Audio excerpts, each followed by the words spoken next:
Today I'm going to show you one of my favorite guitars. It's the Jackson Dinky.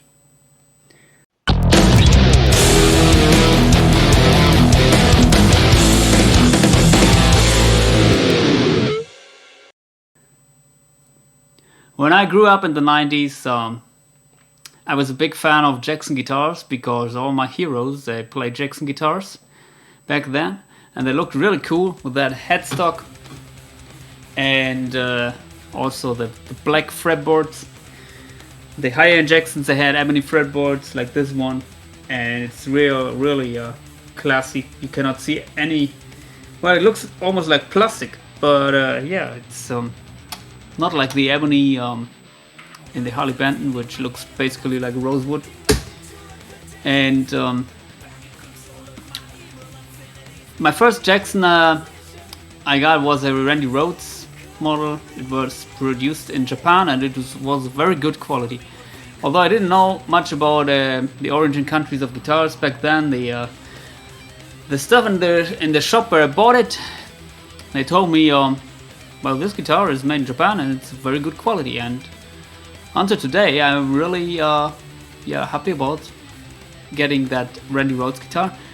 But a little bit later, I found out an offer in a magazine where people are selling used gear, where someone was selling a US-made Jackson, and then I had to get it because really the high-end Jacksons were produced in the US in that time, and that guitar had Seymour Duncans, like all the my heroes played, and everything else, ebony fretboard, and so I got this Dinky, and it sounded great, and it still sounds great, and sound-wise it's still one of my favorite guitars. And honestly, I don't know exactly how they make it, this guitar, to sound that good. It's maybe the wood, the pickups. I mean, there are Seymour Duncans, a TB4 I think, and some Seymour Duncan single coils, but they are not that yeah, I don't know, not that but special, because many guitars come with Seymour Duncans. But until today, I still didn't get a guitar which sounded that good with the Seymour Duncans. Maybe the Seymour Duncan pickups, they vary in the quality, and I don't know, or it's just the wood. But anyway, I will show you some sounds with my AxeFx III, and then I will talk a little bit about what I think.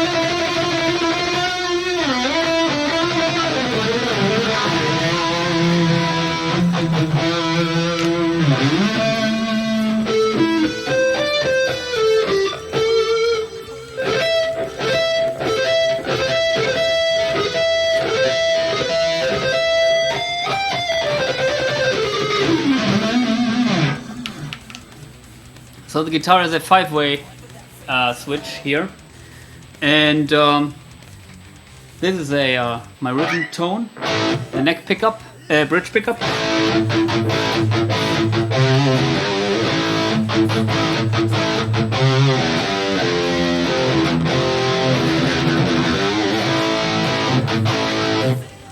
Sounds very full and rich, very harmonic, but not harsh or some shit.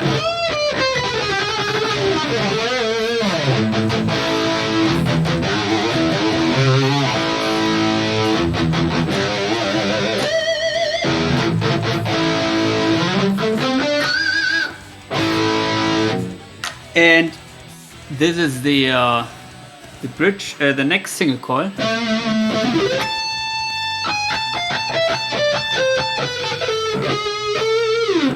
As you can hear, no noise, no background noise.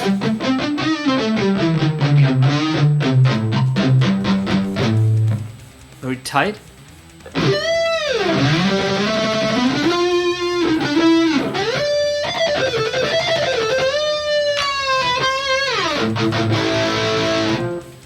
And I will show you the other positions. This is the middle pickup.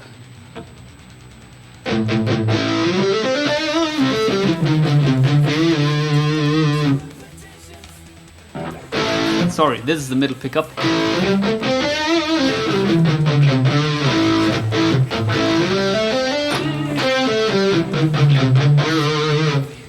This is the middle pickup and the neck pickup. This is the middle pickup and I think the split humbucker. But these in between positions, as I call them, maybe I will show you how they sound with a clean tone. So this is the middle position.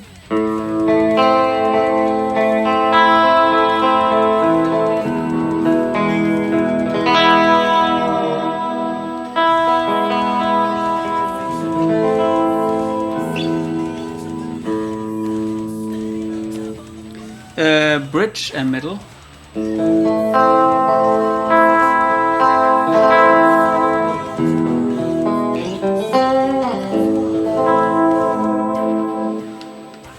This is neck and middle.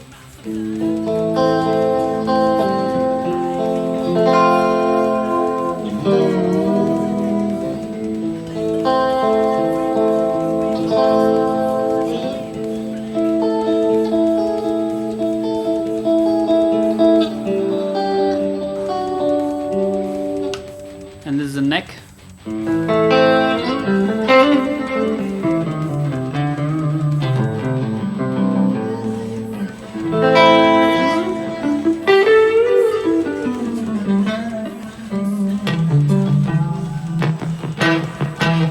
can hear that snap like a strap. I think it's because this has only 22 frets, so it's a typical sound of a single coil after or placed behind the 22nd fret. You don't get that sound with a 24 fret guitar. And the single coil is a little bit more towards the bridge. And neck pickup.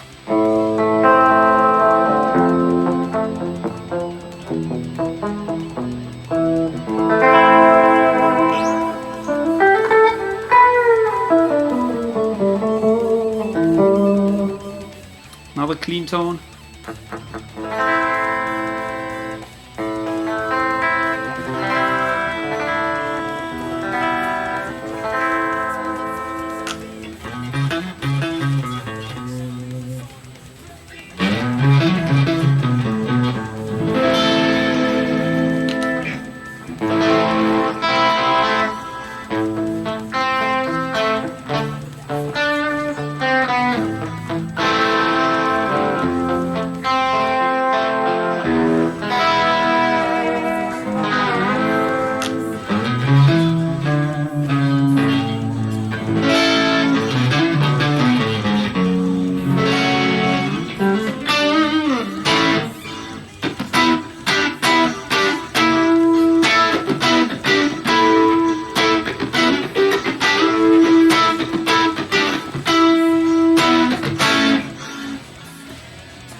So this is a very versatile guitar, in my opinion, and yeah, still I don't know why it sounds so great, but it also feels very very nice for playing.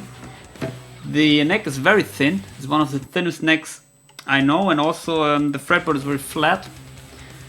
And yeah, it has a bolt-on neck, as you may know, and it had a kind of a wax on the back of the neck, which disappeared over the years, but it's it's still a little bit like it feels a little bit like satin, like a satin finish.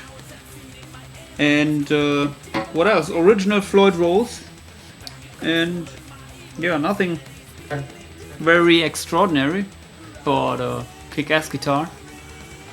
And honestly, I think the difference, if you compare these high-end guitars to cheaper guitars, like maybe the Harley Benton Fusion, is mostly in the woods, and of course in the pickups. But you can put your Seymour Duncan TB4 in any guitar, and if you put it in a cheaper guitar, it will improve the guitar, the sound quality, but you don't get these, I don't know, I call it the last 5% of tone perfection, which you get from maybe the selected woods or maybe the better craftsmanship. I don't know. I experienced that with this guitar and also with other high-end guitars I own, for example the Music Man's and Ivana's Prestige. If you compare them side by side to a cheaper guitar like the Harley Benton Fusion, you could feel the difference or hear the difference maybe.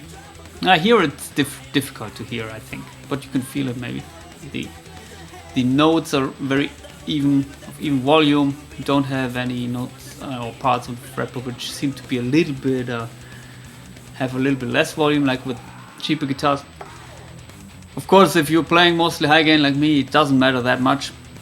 And of course, it's questionable if it's worth the extra, I don't know, $2,000 to get the last maybe 5% tone perfection. But luckily enough, I own this guitar and I still love it. So I don't know about Jackson guitars nowadays. Maybe you can post your experiences, because I didn't buy Jackson for a long time now. But these guitars from the 90s, they really, they kick ass.